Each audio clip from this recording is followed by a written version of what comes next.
I want to take just a few minutes to reiterate on a couple of concepts in chapters 5 and 6 of Alan's book. If you haven't read them yet, don't worry.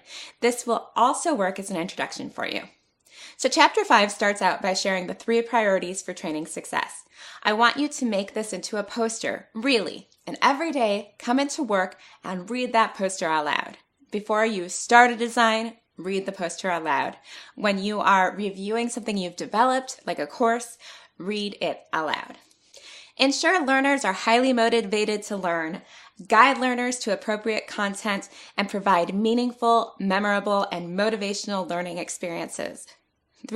These 3 points are so obvious that you might think that it will come easily, but I guarantee you that at some point in your career, you'll look at the poster that I just had you make, and you'll see those 3 points on it, and you'll realize that you've been heading in the wrong direction somehow.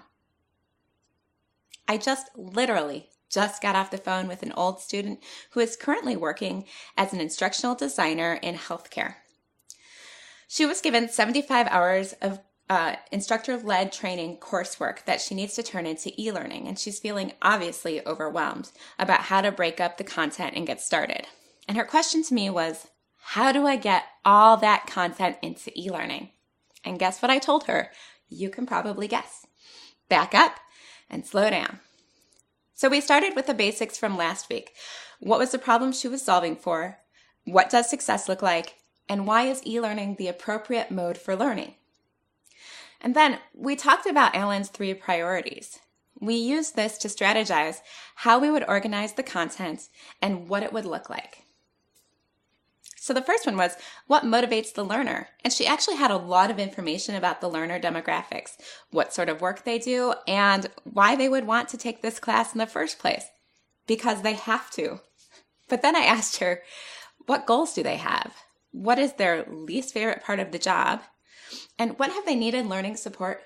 And how did they get it? And of course, what do they think of e-learning?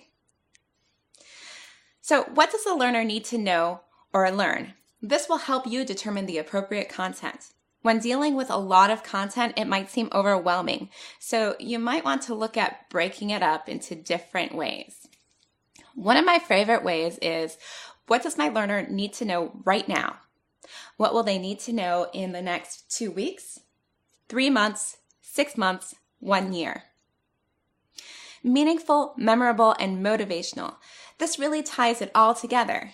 Take what motivated your learner and use it to provide them with the appropriate content that they will be able to use to improve their performance, make them more successful at their jobs, or ease a pain point that they have. We have already looked at many ways to do this, and we will continue to explore more ways as we continue through our lessons.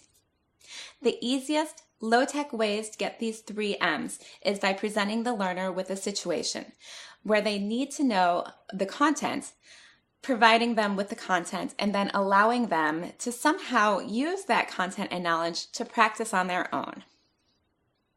Chapter 6 goes into this idea with more detail using this type of instructional strategy. So I'm going to stop here and I'm going to allow you to read it on your own.